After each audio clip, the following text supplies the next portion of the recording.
So here on page 2, we're going to look at some examples of where periodic functions exist in the real world, if you will.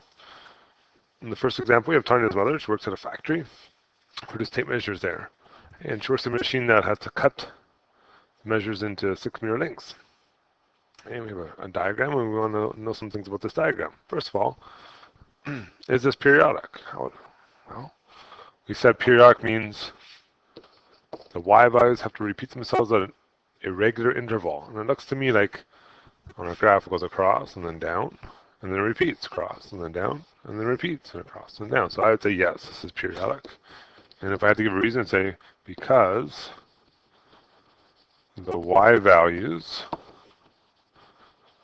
repeat at a constant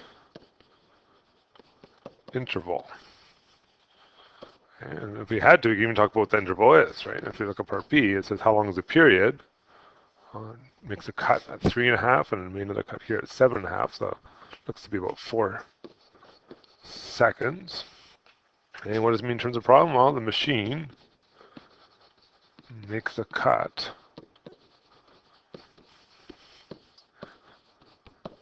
every 4 seconds. Okay. Interpret the graph. Well, what can we do with that? Now, if we read the question at the beginning there, it talked about making these tape measures, and the graph models the motion of the cutting blade. So, looking at the graph initially, the blade is sitting at a height of 0.5 centimeters.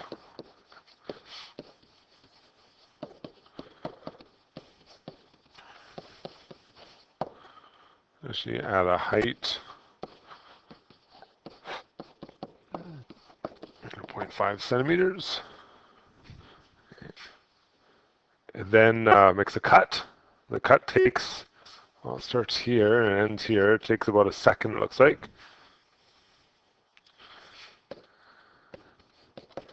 It takes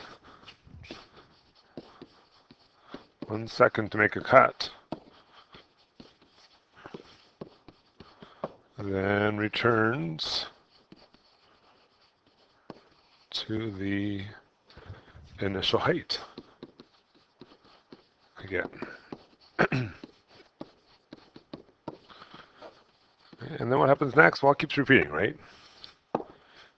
This then repeats every 4 seconds. And that's so we can describe what's going on in this graph. Okay, part D.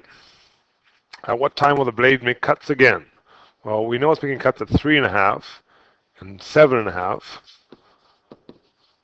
And we know the period is 4 seconds. That means it should repeat every 4 seconds, right? So the next one should be at 11.5. And then add 4 more, you get 15.5. And add 4 more, and you get 19.5. And so on and so on and so on, forever and ever, until they turn the machine off. Okay. You guys can try the second example.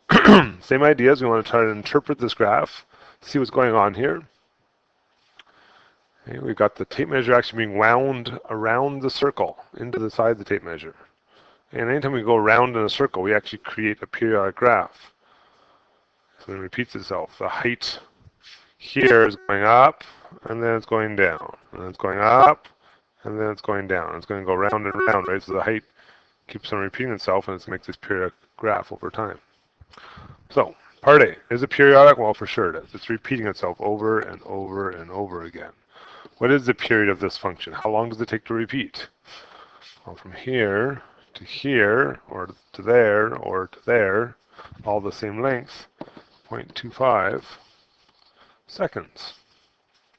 Okay, the range of the function. How far does this equation change? Well, our minimum, our lowest value right here, is at 1.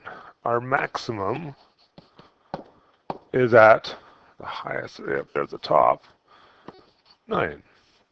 So we could say that the range is always between 1 and 9. Okay, and if we do part D here, what's the equation of the central axis? Well, it's kind of handy to figure out the range, right? Because our central axis, y equals, don't forget the equation, max plus min divided by 2, which is 10 over 2, which is 5. That's the halfway point, the average.